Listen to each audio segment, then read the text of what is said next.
Nick Fuentes, Tucker Carlson. It's the subject matter of today's show. This is kind of came out of nowhere.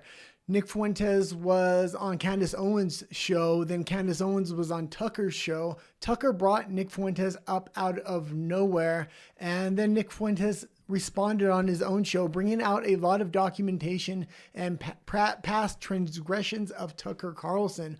We're going to get into all that today, along with all the other pop culture news of the day. I got my producer Nat over here. Hello. Okay. Well, do you know who Nick Fuentes is?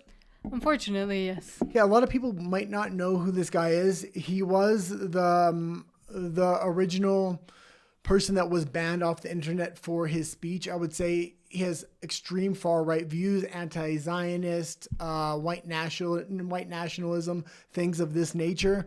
Because he talks about all of this, he was censored off the internet. They tried to ban him from every platform. They banned his bank accounts. They banned him from taking flights. They banned him from getting Ubers, any kind of apps he was banned off of. He was banned from getting credit cards, and it didn't work. He was able to make alternative pay methods. He was able to make alternative websites such as Cozy TV. He's recently come back into the mainstream, and Tucker Carlson kind of brought him up. It was a major mistake by Tucker Carlson to kind of bring him up, because now all these talking points are becoming into the mainstream about Tucker's past, Tucker's father, the CIA, things of this nature. Let's get into the first article here, though. Why don't you read it out? From the Huffington Post, Tucker Carlson rips Gen Z influencer as angry gay kid as MAGA beef heats up. Far-right commentator Candace Owens also lashed out at the white nationalist influencer, saying he's a little boy. He has little boy insecurity. Yeah, and I don't know why they brought him up. They shouldn't have brought him up, and when they did bring him up, they were just basically calling him names, and they didn't make any like really secure arguments on why they disagree with him or anything of this nature. And when Nick Fuentes responded back in a 3-hour podcast on Rumble, I mean, he brought receipts, not just to Tucker Carlson, but JD Vance. This is important because right now, JD Vance and Tucker Carlson are the mainstream and the people that will inherit the MAGA movement after Trump. I personally like Tucker Carlson and JD Vance a lot, but a lot of things have been brought into question now, such as their connections with Palantir, the CIA, Tucker Carlson's father, things like this. Let's go into this a little bit, though. Tucker Carlson tore into influencer Nick Fuentes on Friday's episode of the show. Why did you say it like that? Because I don't think we're supposed to say that word That's too fine. much. Just read the article as is. Calling the MAGA Gen Zer an angry gay gay kid and a child. But I don't want to get... Okay, fine. Tucker Carlson tore into white nationalist influencer. You don't have to yell it. Nick I'm trying to see what the YouTube censors will allow and will not with today's episode. That's kind of why I did today's episode. Okay. Thank you. Far-right commentator Candace Owens, who was reflecting on her interview with Fuentes last month. Owens claimed the filming process went great, but after she posted the episode, Fuentes called her screaming and insulting her. Yeah, this was interesting. I watched this whole episode just because Candace Owens and Nick Fuentes agree on some views, but they have dramatically opposite views. And a lot of the racial questions came up in this, and to see them go head-to-head at this was an interesting conversation. Nick Fuentes kind of responded to her saying that he thought it was going to be a cordial interview and he felt like he was somewhat attacked. I somewhat agree with him. He kind of idolized Candace Owens in a lot of ways because she was touching on a lot of the same third rails that he was. Let's continue to go. Candace Owens tried to frame that interview as it was completely friendly, and it was definitely not. So I like both Candace, Tucker, and Fuentes. I haven't really watched until recently. He's coming more into the mainstream. I have watched him here and there when he did do appearances on other shows such as PBD, but he was always kind of annoying to me. And as of recent times, he's kind of recreated himself. Maybe not the subject matters he's touching on, but his presentation of these. They're very well polished. He's very good in front of a camera. Okay, let's continue to go. I generally don't know what triggered him, she told Carlson. The rage that was coming out of him was just weird, and I don't know why he did that. I don't know why he did a 180. After Owens' interview with him, Fuentes posted a video calling it a failed hit job. In the video, he said He generally tries to avoid women in general, but especially in any professional political context, claiming they gaslight him. On Carlson's show, Owens theorized that Fuentes' rage could be driven by little boy insecurity, and he went on the attack because he doesn't know how to have normal relations after being banned everywhere. Yeah, and he did attack Candace Owens after that, but Candace Owens also attacked him, so it was important that maybe he came out in front of that. This is interesting, kind of what's developing. Let's continue to go with what happened more with Tucker Carlson than Candace Owens here. Well, I think he's kind of the angry gay kid thing going on. Carlson interjected. Fuentes does not publicly identify as gay. Fuentes rose to the internet. Okay, internet let's fame. pause it there. And why does that rumor always come out that Nick Fuentes is gay? There was a video that had emerged. Him and Destiny. Destiny is on the left. I would say Destiny is actually Nick Fuentes' counterpart on the left. They're kind of represent extreme left and extreme right there, but they used to be best friends actually. And there was a video that kind of emerged. Destiny claimed that Nick Fuentes and him had relations in the past. I know how to had relations in the past. Nick Fuentes denies it. There's no actual 100% confirmation, but that's how that rumor kind of started. Just to give context to this, let's keep going. Fuentes rose to internet fame and became a central figure within the modern white supremacy movement by unapologetically spreading hate online. His notoriety earned him a seat at President Donald Trump's dinner table at Mar-a-Lago Resort in Palm Beach in 2022 with the artist CA, formerly known as Kanye West. Yeah, it's interesting that they call him a white supremacist here. I think him himself would somewhat agree with that. But it's interesting because both the far left and the far right are having very similar views on whether it's race or whether it's, I'd say Palestine is another issue where it kind of crosses over. Nick Fuentes agrees with the left on a lot of the Israel-Palestine issues, but with race issues as well, he would say white people need to put themselves first. Black people on the far right would say black people need to put themselves first, or Mexicans need to put themselves first. And that's where they kind of are starting to cross over. And I've been watching a lot of Nick Fuentes lately, not on necessarily his channel, but when he's on like PBD podcast or Timcast or other kind of mainstream shows on YouTube, and the presenter or whoever show it kind of is will explain how Nick Fuentes came to be on the show. And it's very often a lot of friends that Nick Fuentes has that are either black or Mexican made the introduction to the show and said they should have him on. So it's very interesting that the left and the right, at least on the very far out fringes, their political views are now starting to overlap. Okay, let's continue. Carlson insulted Fuentes elsewhere on the episode while defending Joe Kent, a conspiracy theorist confirmed to head the National Counterterrorism Center. Kent and Fuentes have a long-standing feud dating back to 2022. The former Fox News host claimed that Kent is someone the CIA doesn't like at all and suggested Fuentes could be a part of a coordinated campaign against him. And let's kind of pause it there for a moment. And this is where the trouble started for Tucker Carlson. I originally watched the Tucker Carlson Candace Owens interview, and I like Tucker Carlson a lot. I actually was hoping he would run for president in 2028. But this is a first of many lies in this interview, and it was extremely concerning.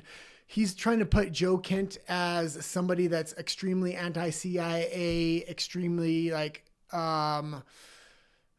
pretty much anti-CIA. And the fact is, Trump came out in a statement saying that Joe Kent did work for the CIA. He's a former Green Beret. He didn't live in the United States for a large portion of his life because he was running ops overseas. Nick Fuentes kind of came with the receipts here, and it made that talking point of Tucker Carlson look absolutely foolish. I mean, I like Tucker Carlson. I believe he's generally an honest guy, but after this interview, almost everything Tucker was saying, or a lot of the points Tucker was saying, were not only refuted, but refuted by documentation and statements made by Donald Trump himself. Okay, let's continue to go here. Do I read the tweet or just keep going? Oh, yeah, you can read the tweet. So, Nick Fuentes, Tucker Carlson claimed that I am part of a campaign to discredit authentic anti-neocon figures. His proof is that I randomly opposed Joe Kent, who he says is a perfect example of such a figure. This is the reason I opposed Joe Kent. What do you think?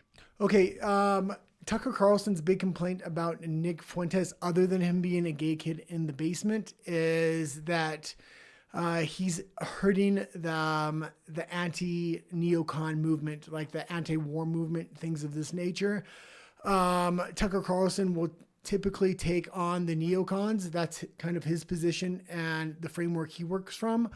Nick Fuentes is claiming a lot of these people that are neocons and things of this nature are also funded by the Israeli government through AIPAC and things of this nature. So let's continue to go here. Nick Fuentes, this childish little weird gay kid in his basement in Chicago, is participating in a super PAC to bump up Joe Kent, Carlson said. Like, I've been around this my whole life. I know what this is, he continued. Yeah, I'm not going to go too much more into that, but I would say watch Nick Fuentes' he did a live stream. It's labeled Tucker Carlson, so it's easy to know which one it is. It's on Rumble. It's 3 hours where he brings out the documentation and everything else about specifically J.D. Vance's connections to Palantir and Tucker Carlson's connections to the CIA, not only through himself, but through his father. We do have a 7-minute clip that we will go into here. And why do you think it's dangerous that now these figures are fighting within the movement? Yeah, it's kind of a complex subject matter, but J.D. Vance and Tucker Carlson are the natural inheritance of the MAGA movement. They're very moderate with their views, but they're populist views still. I would say Nick Fuentes is really far-right views or a little bit more radical. You would naturally have Tucker Carlson and J.D. Vance kind of inheriting the movement. Even Trump said the other day, who do he think was going to inherit the movement? And he said J.D. Vance and Marco Rubio. Marco Rubio is a concerning name because he is a traditional neocon. He's trying to rebrand himself now. But with all this documentation and their past transgressions kind of coming out in the open, the left are going to pick up these talking points and try to use this in a character assassination of J.D. Vance and Tucker Carlson. Will or will it not be successful? This does leave a big hole if the character assassinations are successful and the connection to J.D. Vance and Palantir and Tucker Carlson and the CIA is successful. Somebody else will have to come up. Now, Nick Fuentes isn't putting anybody's name up there of who he thinks should be the natural inheritor of the MAGA movement, but there is another name that has been kind of floated out there, and that has been Ivanka Trump. Ivanka Trump really was getting boxed out by Tucker Carlson, J.D. Vance, but if their reputations kind of fall a little bit, it's going to leave a hole not only for Ivanka Trump, but for somebody else to come in there. Also with the left and the right, I mean, the election's 3 years away. If their political views continue to drift closer and closer together and there are more overlap and the radical left kind of drops a couple of their more radical political views, such as women in transports, things of this nature, you would have a potential third group coming up, which would be the far left and far right combining into an independent party. Both have access to independent media and mainstream media because of the left's connection with the mainstream. They're still going to have their tentacles in there. And the far right really has this independent network of independent social media.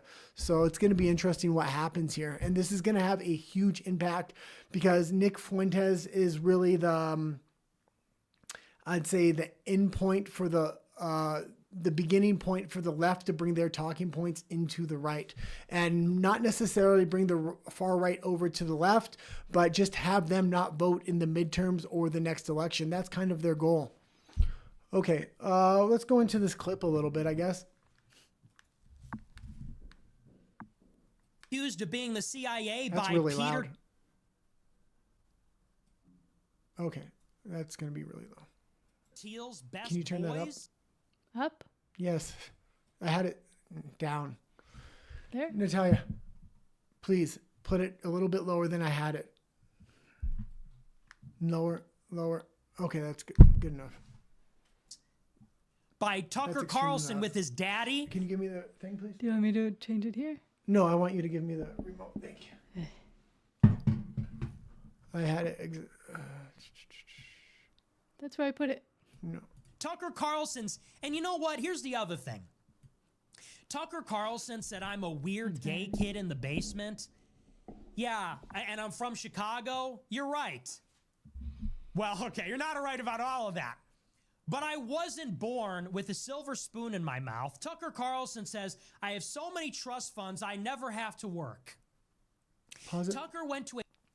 And Tucker Carlson actually does have a lot of trust funds and doesn't have to work. Nick Fuentes, once he was banned off the internet, had a couple people that had large Bitcoin accounts that donated him $250,000. He's kind of addressed this and been pretty open with it. He doesn't know who those people are. One of the people he did know, and it was somebody that kind of off themselves in France. Before they off themselves, they made the transfer to Nick of $250,000 worth of Bitcoin. That's kind of how he's been surviving and maintained throughout his cancellation.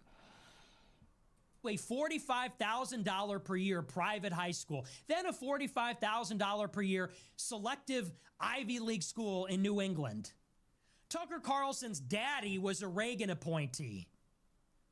And then, after years of bragging about being an elite, bragging about being so out of touch and so rich, now he's going to be the spokesperson for all the white people. Now he's going to roll up his sleeves.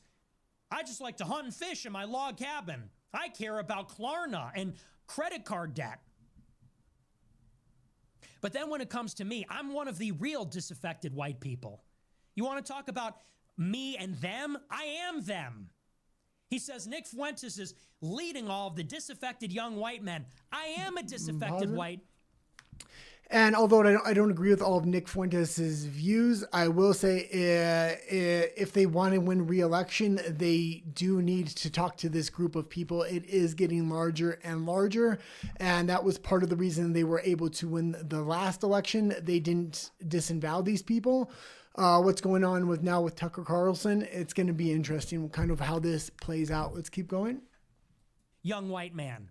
I was a precocious, intelligent, young white college student who went to Boston University, who was pro-Trump and red-pilled by Trump and animated by Trump's message of America first. And I asked questions about Israel, and I was punished for it. I did it years before Tucker Carlson started talking about Israel last year. And I sacrificed, and I was targeted by the ADL, by the SPLC, by the federal government, by the conservative movement that both Candace and Tucker were a part of. Candace and Tucker had nothing to say about Israel until it became unavoidable last year. Not popular, but unavoidable. Yeah, and a lot of the people in the right-wing media, they have cancellations, but they had cancellations after they became famous and after they already had a lot of money. Nick Fuentes is somebody that was really canceled from the very beginning and really had to create alternative platforms, alternative payment systems in order to have a voice. So if you're going to say there's a good chance Nick Fuentes is with the CIA as well, I'm not saying he is or he isn't, but Tucker Carlson is definitely looking more and more so with his past. It's kind of been brought out in this 3-hour episode. We're not going to play the full 3 hours, but we will play the 7 minutes here, or most of the 7 minutes.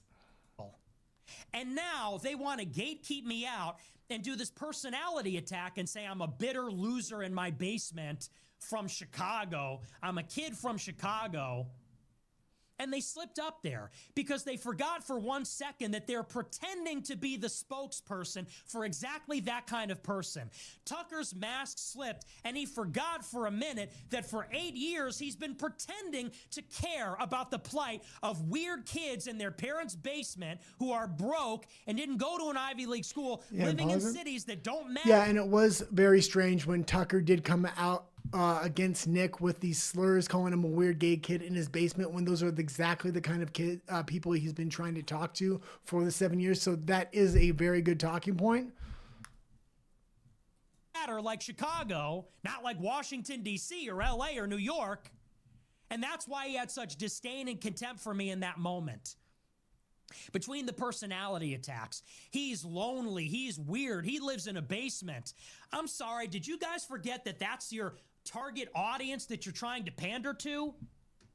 Did you forget that for 2 seconds? And I'm the inauthentic person? I am that person. I am a spokesman for the disaffected white man because I am one, and you two are not. Candace Owens got married to British royalty worth $200 million after meeting him for 2 weeks on Zoom. What the fuck is even that about? And Tucker Carlson's dad ran the CIA's propaganda empire fighting the Soviet Union. He went and fought with the Contras when he was in college. Okay, we can can pause it or we can stop it there. And yeah, I do disagree with a lot of Nick Fuentes' views. The problem is this is like 7 minutes of a 3-hour podcast where he brought all these talking points out in depth, showed the history of Tucker Carlson's father being connected with CIA. Later on in another episode, he actually brought out past history of Tucker Carlson potentially being involved with the CIA with photos, which is kind of crazy because after this episode came out, Tucker Carlson said his dad was never involved in the CIA. And then there was old interviews with Tucker Carlson, which Nick Fuentes then brought out, which said, yeah, he already knew his dad was in the CIA.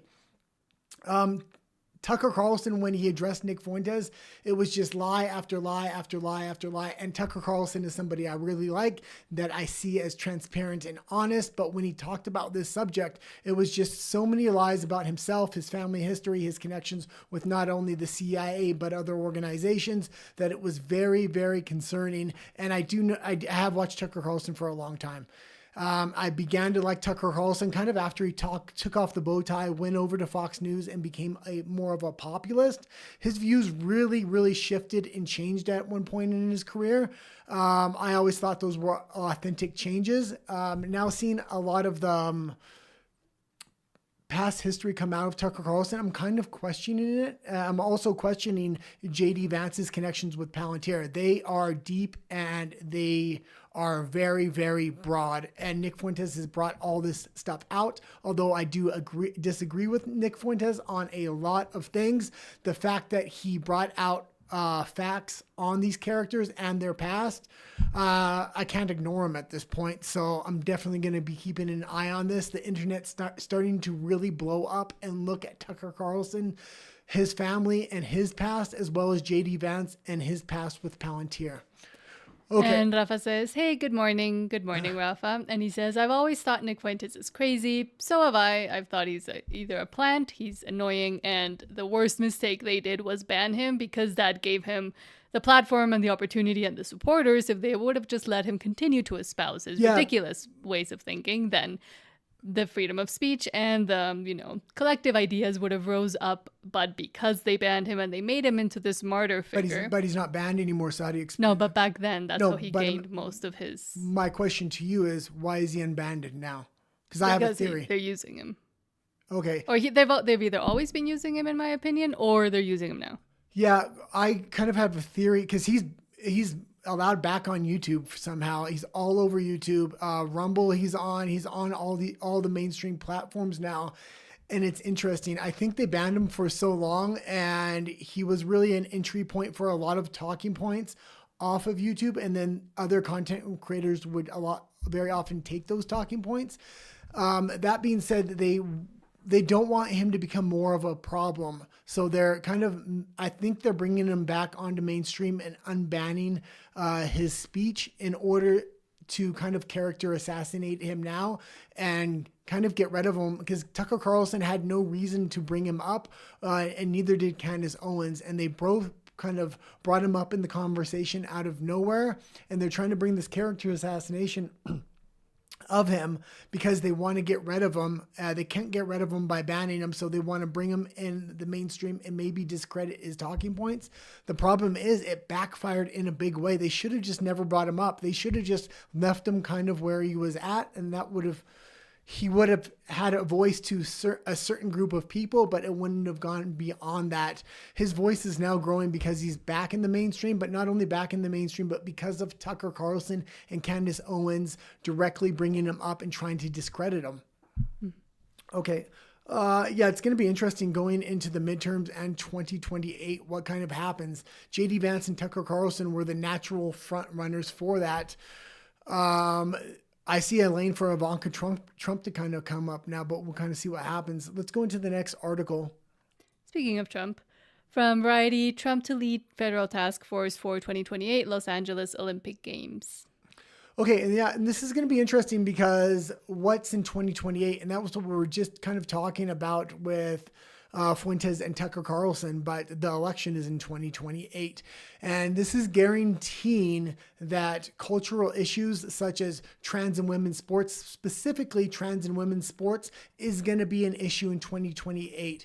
Trump has already said he's going to ban trans athletes from entering the United States that want to compete in the 2028 Olympics. This will make headline news and make sure that is a cultural issue that will, I think the right is hoping will define the 2028 elections. I think it will have a big effect. I think this is a very sly way to kind of bring that issue back up in 2028 because it has died down. But by banning trans athletes from competing in the Olympics, this will make sure that this is a talking point in the 2028 campaign. Let's read a little bit about this. President Trump plans to announce a new federal task force on Tuesday, which will oversee the 2028 Summer Olympics in Los Angeles, Variety has confirmed. The unveiling will feature several Olympic athletes and members of the U.S. Olympic and Paralympic committees in attendance. The task force is said to be an intergovernmental initiative comprising law enforcement and government agencies at the federal, state, and local levels. Okay, yeah, and let's continue to go here. During his first term, President Trump was instrumental in securing America's bid to host the 2028 Summer Olympics in Los Angeles. Let's pause it 1 second. And yeah, they're coming to Los Angeles. I used to live in Los Angeles. They have a lot of the old infrastructure. They're going to have to redo this infrastructure, but they've recently had all these wildfires. They can't even rebuild these houses for these wildfires or give out contracts. I don't know if they're going to be ready for 2028. I will say Newsom was able to clean up the streets of San Francisco immaculately when Xi Jinping came over for a week. So maybe they're going to do the same thing when the 2028 Olympics come. I know when the Olympics did come to Vancouver in 2011, they basically put all the homeless people in hotels and shelters to get them off the street. So the city would look clean for that Olympic Games that were in Vancouver. So let's continue just a little bit. Said White House Press Secretary Caroline Leavitt in a statement, the president considers it a great honor to oversee this global sporting spectacle in his second term. Sports is one of President Trump's greatest passions, and his athletic expertise, combined with his unmatched hospitality experience, will make these Olympic events the most exciting and memorable in history. Yeah, and Trump does have athletic. He's a golfer. He's a golfer. That's what I was just gonna say. Yeah, so he plays golf a lot, and he not only likes golf, but he likes a lot of sports. He's always at the UFC and other big events. I think he was at the Super Bowl as well. So yeah, he is a big sports fan and he understands the cultural impact of sports. So it's going to be very interesting what happens in 2028. I think banning trans athletes from the games is, number one, a good idea, but the fact that the games are going to happen in 2028, the same year as the election, is going to have a big cultural impact on issues in that election. Okay, let's go into the next story here. From NS News, new study sheds light on ChatGPT's alarming interactions with teens. ChatGPT will tell 13-year-olds how to use substances, instruct them on how to conceal eating disorders, and even compose a heartbreaking ending letter to their parents if asked, according to new research from a watchdog group. Yeah, and this is very concerning with the kind of issues that are be brought up to teens, but we have to realize it's happening in a larger view of the era of censorship. It's different than the last progressive era of censorship. What's kind of coming up now are digital IDs to access the internet, specifically facial scans connected with digital IDs to access the internet. This is happening in Canada, the UK, the EU, Australia, every other nation but the United States. But the technology is being brought in by Palantir in the United States, even though it's not being implemented yet. So I'm not necessarily for censorship. I think this is a parent's job, and parents should be the ones, censoring what their kids do and do not see on the internet, not the government. The government always uses children's safety as a way to strip freedoms and bring censorship in. It can happen in the United States as well. So I'd be very cautious about censoring not only ChatGPT, but other places online and requiring digital ID to access online websites.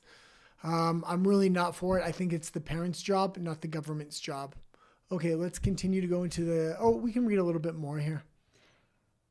The Associated Press reviewed more than 3 hours of interactions between ChatGPT and researchers posing as vulnerable teens. The chatbot typically provided warnings against risky activity, but went on to deliver startlingly detailed and personalized plans for substance use, calorie-restricted diets, or self-injury.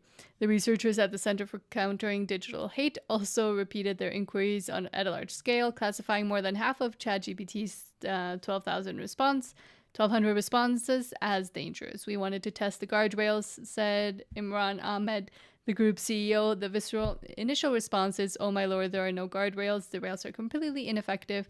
They're barely there, if anything, a fig leaf. Oh. Yeah, and you have to remember a lot of these companies that are currently working on AI and these chatbots are connected with the U.S. government in big ways. So being able to have stories and have these chatbots talk to teens about this can justify censorship in a lot of ways. So is it organic or is it inorganic?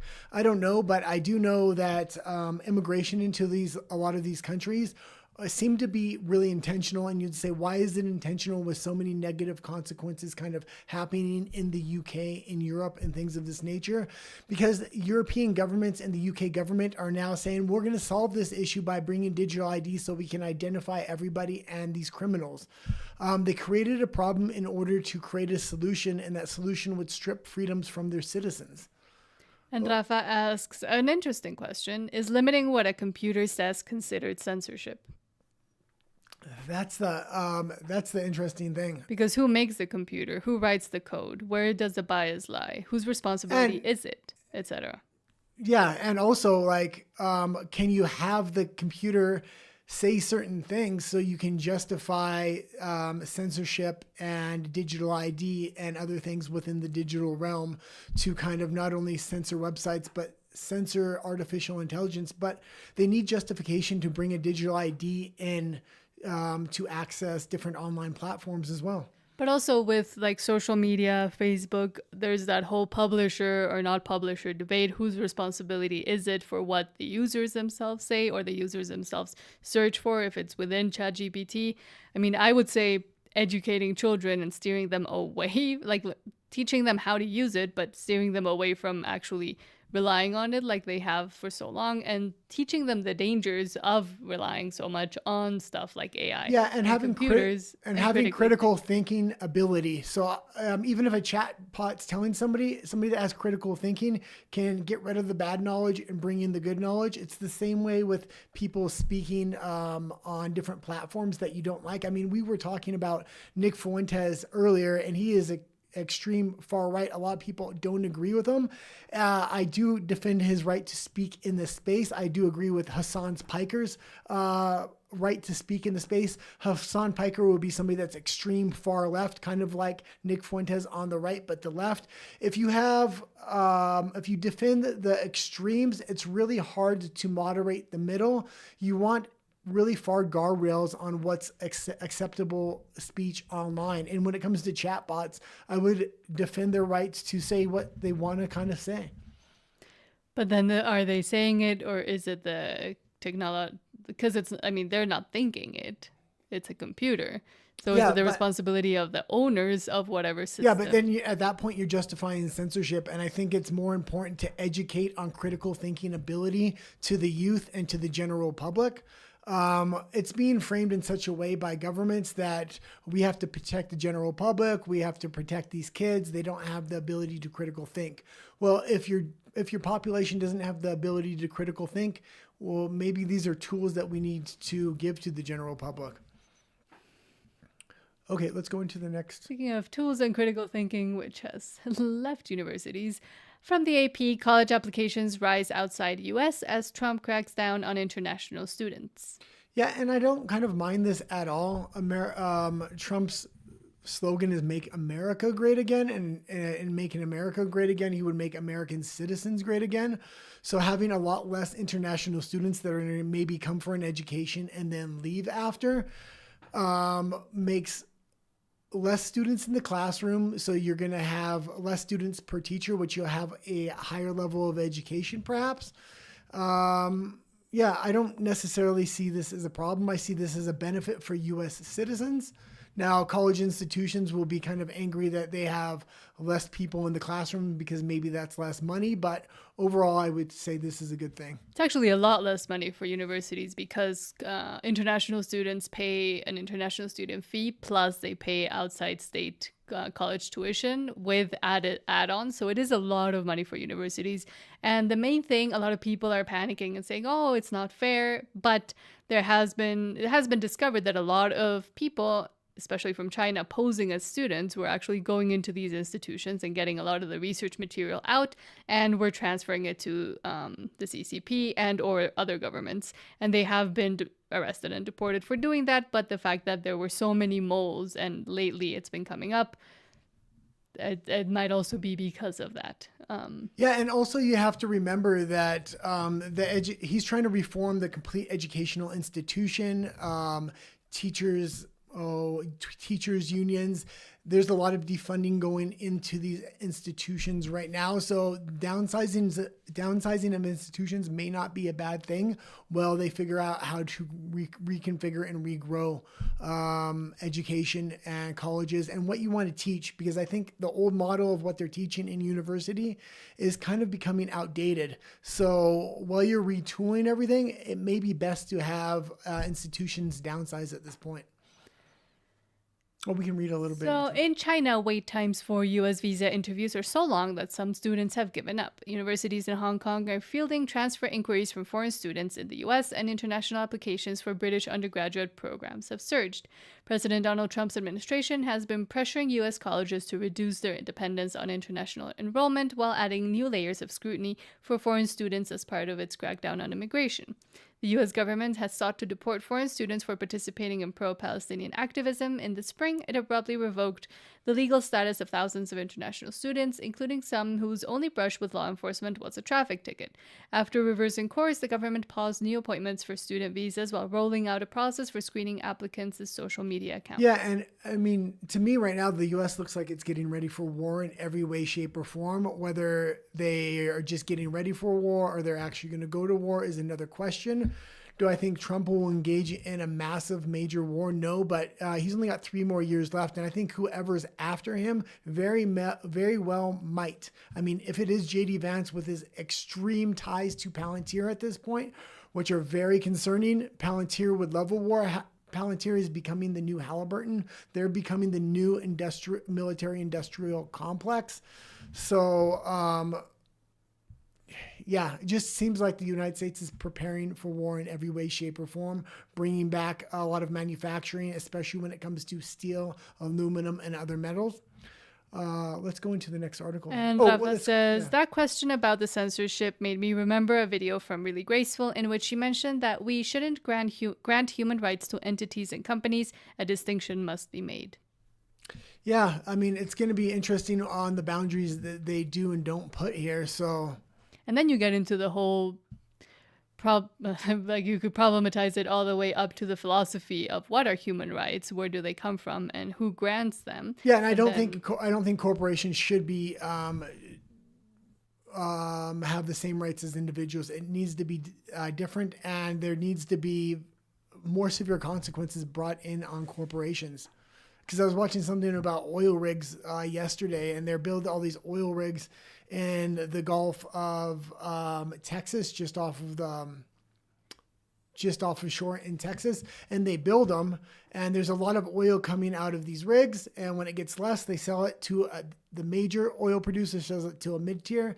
They get some more oil out of it, and then when there's very little oil left, they sell it to a small company that gets the final bit of oil and gas out of these offshore oil rigs. But then the small company declares bankruptcy, and they never disassemble these oil rigs which are a huge danger. There are actually tens of thousands of oil rigs off the coast of the U.S. that are just rotting away in the sea.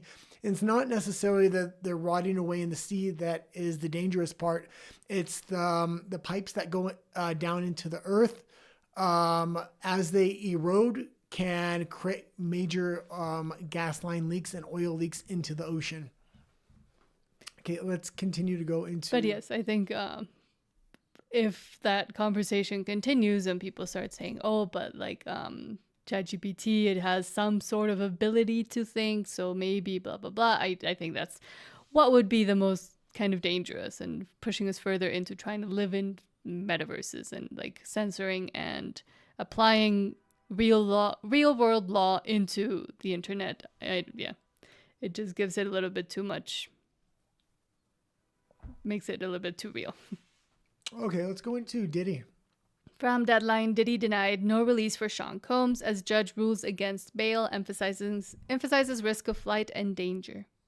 Yeah, and as much as I don't like Diddy, and I think he is involved in a lot of criminal things, they completely mischarged him in this trial, and the trial almost intentionally fell apart as it went through. They were able to get two like extremely minor convictions that he should probably get time served on. If they want to recharge him with other crimes, that's one thing. But this trial was completely mishandled by the government. And the final things he did get convicted on, they shouldn't be able to hold him in jail for it. And he should probably get time served. Now, I think he is probably guilty of a lot of crimes. But what they brought forward in this particular case, I don't know if it was intentionally bombed. They should have been able to convict him, and they weren't able to. So the fact that they're still holding him, I think, is a black eye on the court system here.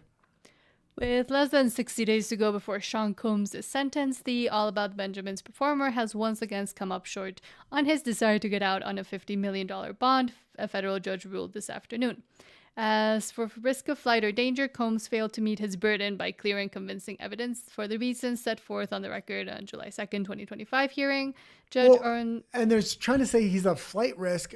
Yeah, he was definitely a flight risk during trial, so I didn't want him released during trial, but he beat that trial, and he's going to wait to be sentenced on two extremely minor crimes here. I don't think he's a flight risk. I think he thinks he won the trial, which he kind of did. Now, I've always said that they're keeping him in jail because there was a call made to the judge. The judge originally indicated that she was going to release him. Then they went for lunch, and when she came back for lunch, she said, no, you're a flight risk. We're not releasing you. I think that indicates somebody from the government wants to recharge Combs with some other crimes, most likely. After a weekend of filings from both the prosecution and defense on this latest release attempt, Combs' team, along with an August 3rd letter of support from AWOL trial witness victim 3, aka Diddy's ex-girlfriend Virginia Hien, have insisted over and over again their alleged domestic disgusting perpetrator client poses no flight risk or danger thanks to therapy he has changed. Okay, we can go into George Clooney here. From Deadline, George Clooney hits back at critics who question his versatility as an actor. I don't give an S. Well, and I think there's so much backlash against George Clooney at this point. I don't know how big of a star he's actually going to be right now. He can appeal to one side of the aisle. He was a mainstream actor, and he really appealed to both sides for a long time. He came out with a lot of political statements that has kind of killed his career. Leaving the actors and actresses that are leaving politics out of Hollywood are really the ones that are going to shine. Let's read a little bit about what he says here, though. George Clooney is hitting back at critics who question his range as an actor. Speaking to Vanity Fair for a preview piece on Noah Baumbach's J. Kelly, the two-time Oscar winner didn't mince words when addressing criticism that his characters are tantamount to playing versions of himself. I would actually completely agree with that statement. I hadn't read this article, but yeah, he kind of tilts his head in everything he does. He's a head tilt actor, and then he plays himself. He's a two-note kind of actor. Do people say I only play myself? I don't give an S. The Good Night and Good Luck actor said, there aren't that many guys in my age group that are allowed to do both broad comedies like Oh Brother, Where Art Thou, and then do Michael Clayton or Cipriano. Well, just because you play in different genres of movies like comedy and drama doesn't mean you're necessarily playing different parts. He really is the same guy in a lot of his movies. And it's very funny that I say he's a head tilt actor. He always tilts his head when he's trying to make an emphasis. And the one person he hates more than anybody is the Orange Man. And the Orange Man actually does that a lot himself. So that's one thing George Clooney and Trump have in common, I guess. And then he said, so if that means I'm playing myself all the time, I don't give an S. Okay, we can continue on. I kind of just wanted to bring that up. I thought it was a little funny. From Variety, Amazon's Alexa Fund invests in Netflix of AI startup Fable, which launches Showrunner, a tool for user-directed TV shows. Yeah, and this is huge. This is going to be the future of the internet. It's really in its infancy right now, but the fact that they even have the ability to do this is pretty crazy. Have you heard about this at all? No, I mean, I've heard about the idea of people being able to, make TV shows just via a prompt and then ask it to continue to write them and release them. Yeah, so you're going to be able to make scenes and eventually individual TV episodes based upon your prompts, and the AI is going to make the show for you. It's going to be brought by Amazon, which is important because they own a lot of IPs. So they're going to allow anybody that wants to make prompts with traditional characters that are within their IPs to do so. They're also trying to license IPs from Disney and other studios right now. So imagine if Disney does something similar to this or licenses out their IPs for Disney characters.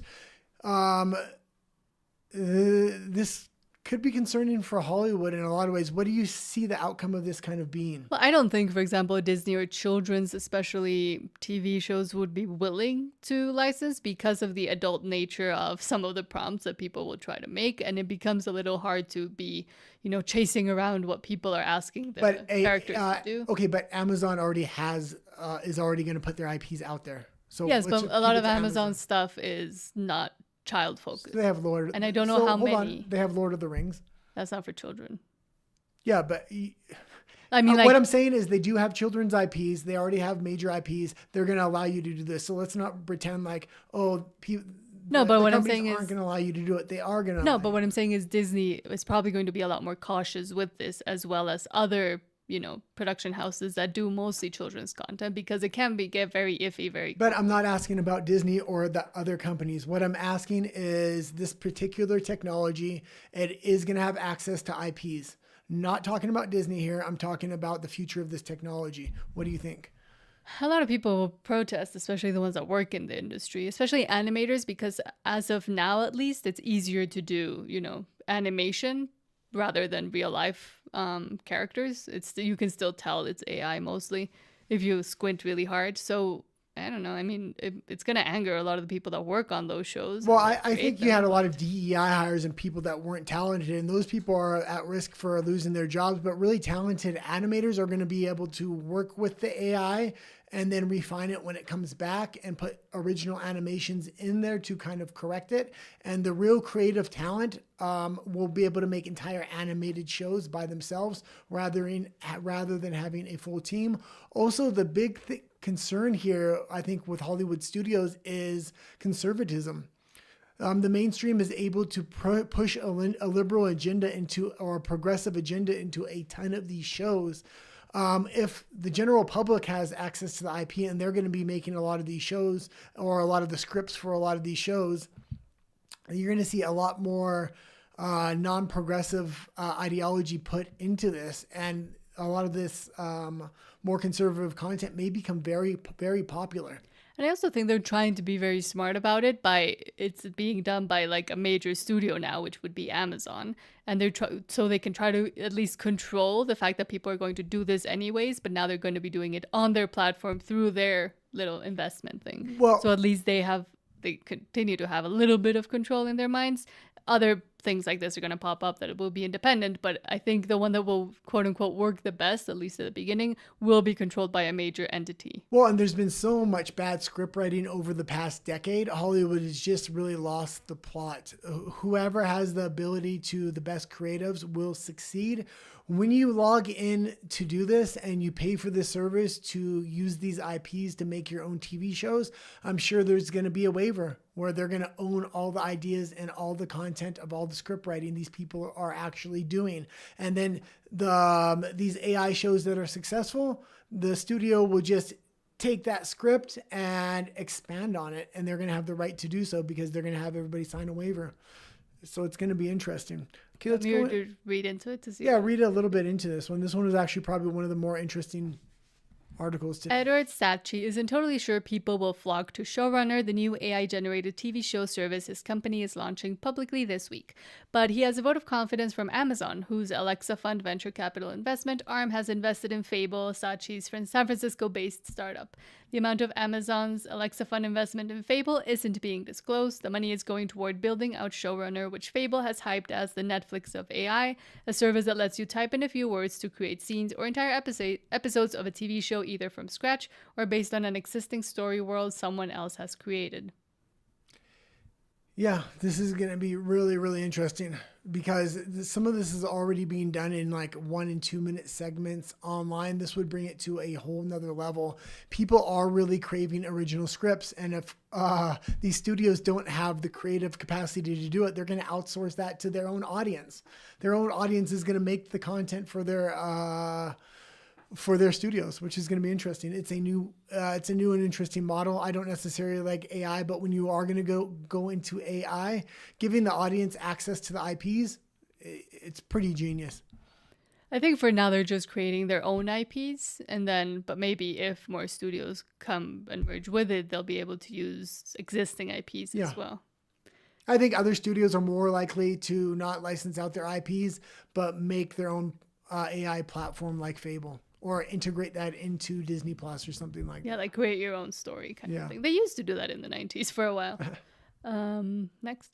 Yeah, let's go into the next one. From Variety, Margot Robbie eyed to star in Tim Burton's Attack of the 50-Foot Woman with Lucky Chap in talks to produce. Well, hopefully it's not extremely a feminist plotline. I would have a feeling this could lend itself to it. This is pretty much the opening of the Barbie movie, I think. I was going to say. Let's read a little bit about it. Margot Robbie is in early conversations to join Tim Burton's remake of Attack of the 50-Foot Woman for Warner Brothers. If a deal closes, Robbie would produce a new film, so yeah, it's going to be very feminist, with Lucky Chap partners Tom Ackerley and Josie McNamara with an eye to star. News broke last February that Burton was working on a reimagining of the 1958 science fiction horror movie, which follows a wealthy heiress who grows into a giant after an alien encounter and exacts revenge on her cheating husband. The Nightmare Before Christmas creator planned to direct as well as produce alongside Andrew Mitton and Tommy Harper. Kai Dolbabshan serves as executive producer. Yeah, I think this is going to be some feminist garbage, and especially with the cultural shift, this movie could be set up for a real failure. If they can recognize now, because it's not in production, they can potentially rewrite the script and have this be for more of a mainstream audience. More like the original one as well. Yeah, I didn't see the original, so I don't know. Me either, but I mean, if it's from 1958, you can kind of assume it's not going to have giant feminist tilts. Yeah. Let's go into Lilo and Stitch. From Deadline, Lilo and Stitch, the first $1 billion grossing title of 2025, sets Disney Plus premiere date. Yeah, and it was a shame Minecraft didn't quite make $1 billion, but I don't think it made $1 billion, or maybe Lilo and Stitch beat it to $1 billion. I know it was close at one point. But Disney kind of needs to reevaluate how they're bringing things to streaming. Very often they're bringing things too quickly to streaming, or when they're bringing things to streaming, they're not making it an event. This was a $1 billion film. If they were to save some of the marketing for the streaming, for when it was released on streaming, this could very easily knock off some of their competitors in theaters. I mean, if you put billboards of Lilo and Stitch now on Disney Plus on streaming when it was a premiere of another cartoon movie in theaters, you could really have people just choosing to stay home and watch Lilo and Stitch rather than their competitors' movies. There is not a lot of fanfare around this coming out to streaming, but I think this is going to be a big release for streaming, and a lot of people are going to watch it. They should have had a marketing budget around this film and put it directly up against a film that is currently in theaters. Yes. So, after becoming a sensation on Disney Plus with its original 2002 movie and spin-off series, Lilo and Stitch will invade the Mouse House's OTT service again on Wednesday, September 3rd. What's that sentence? That with premiere date reflects a massive 124-day theatrical window since the picture opened in cinemas on May 23rd. And I do think, rewatchability for little kids is there, and also this could help bump them up for their next investors call. Oh, definitely. We're going to get into their next investors call and how Disney is going to be revealing their numbers, because they're going to kind of switch it up. And another strategy from Variety, Hulu app to be phased out as Disney is fully integrating service into Disney Plus to pump up their numbers. Yeah, Hulu finally got full ownership, and there was some legal issues with them owning Hulu. They have full ownership over Hulu now. Hulu actually had extremely good ratings and was of Disney Plus and Hulu. Hulu was the better platform. They're going to now kind of try to roll this into Disney Plus. This should have a big bump for Disney Plus, because Hulu does have a lot of good IPs that Disney Plus does not. Because for Disney in general, with Disney Plus, ESPN, etc., they had, last figures for market share was what, like 3.5 or 4.5? They were very low compared to YouTube and Netflix. They've been manipulating the figures of their market share for years, and now they're going to continue to try to do that by rolling Hulu into Disney Plus. Very often when YouTube's figures are brought in, like how many viewership they have, they only count TVs. They don't count people that are watching YouTube on phones, but they do count Disney Plus on phones and TV. So there's a lot of different ways Disney manipulates numbers. Let's read a little bit into this. Say ciao to the standalone Hulu streaming app. Disney said it is fully integrating the Hulu service, which it now owns 100%, into its flagship Disney Plus streamer. A new unified Disney Plus and Hulu streaming app will be available in 2026, the company said. According to a Disney rep, customers will still be able to buy standalone Hulu subscription as well as a standalone Disney Plus plan. Okay. So I think this is phase one of rolling Hulu into Disney. I expect it to be fully rolled into Disney Plus eventually. Okay, let's go into the next. And Rafa says about the Attack of the 50-Foot Woman, that movie idea sounds pretty crappy. Yeah, I was thinking the same thing. And I think because Barbie was such a hit and they had Margot Robbie as the 50-Foot Woman in the beginning, they thought it would be a good idea. Well, I think a lot of movies, when you just read the idea or the plot line, don't sound great. And then it's up to the director and the actors, etc., to make it good. With Tim Burton, I was a very big fan when I was younger. A lot of people hated the new Charlie and the Chocolate Factory. I actually did like it, mostly because of the partnership between Johnny Depp and Tim Burton. A lot of the things they did together I liked, even though a lot of people disliked it. That's okay. But with Margot Robbie, I don't know if she brings as much, star power. If they make it hyper Burtonian, like Tim Burton-esque, maybe. Yeah. Yeah.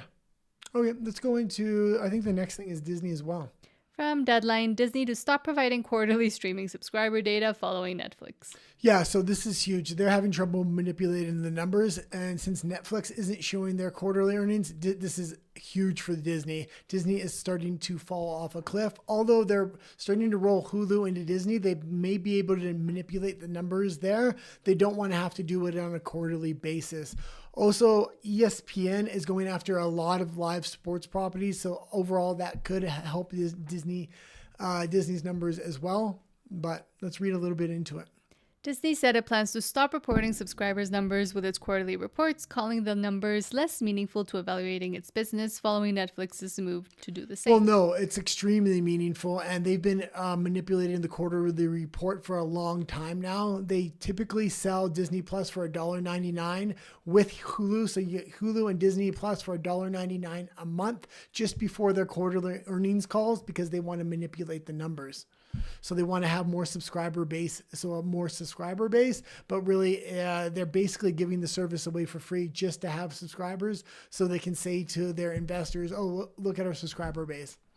We are focused on managing our businesses to deliver growth in a sustained way and to align our financial reporting with how we operate. Since we began reporting the number of paid subscribers and ARPU, our DTC, direct-to-consumer strategy, and the operating environment has evolved, said weatherman Bob Iger and CFO Hugh Johnston in earnings commentary along with the fiscal third quarter numbers. Disney just lost 700,000 subscribers. That data was given out just the day before yesterday. So they are hemorrhaging viewers. They're basically giving this thing away for free almost, and they just can't maintain their subscriber base. If they make the transition into more mainstream and keep politics out of a lot of their stuff, maybe they can have a comeback. It's easier to transition with their movies than their parks. In order to build out their parks, this is a decade-long project. With movies and stuff, they can make the transition within a couple of years. Do I continue to read it? Or? Yeah, this is the last article for today. Given this evolution, we plan to implement changes to our entertainment and sports financial disclosures. Among our planned changes, we believe quarterly updates on the number of paid subscribers and ARPU have become less meaningful to evaluating the performance of our businesses, and we will no longer report these metrics starting with the first quarter of fiscal 2026 for Disney Plus and Hulu, and the fourth quarter of fiscal 2025 for ESPN Plus. While we will no longer disclose subscribers and ARPU, we will provide information on entertainment, direct-to-consumer profitability, they both said. Yeah. Okay. Well, that's it for today, I think. Did you have anything else? Rafa says, I don't understand how the main stakeholders can tolerate all those stupid decisions. Well, they kind of have a monopoly on the board, and progressive ideology kind of takes place of the minority of the board. That's why Nelson Peltz, when he made that run to take over Disney, I was somewhat hopeful, but it fell apart, and now we're kind of stuck with the same ideology. Even after Iger leaves, the guy that's going to replace him, it's going to be more of the same. So, and people have tried to speak up during the quarterly earnings calls and try to, make some changes, but in the end, it leads nowhere. Yeah. And that's it for today. Thanks for tuning in. I'd say keep an eye on what's happening with Tucker Carlson and Nick Fuentes, because I think this is going to become an issue a lot on the right. So thank you, Rafa, for all your comments, and we'll see you tonight for our show together.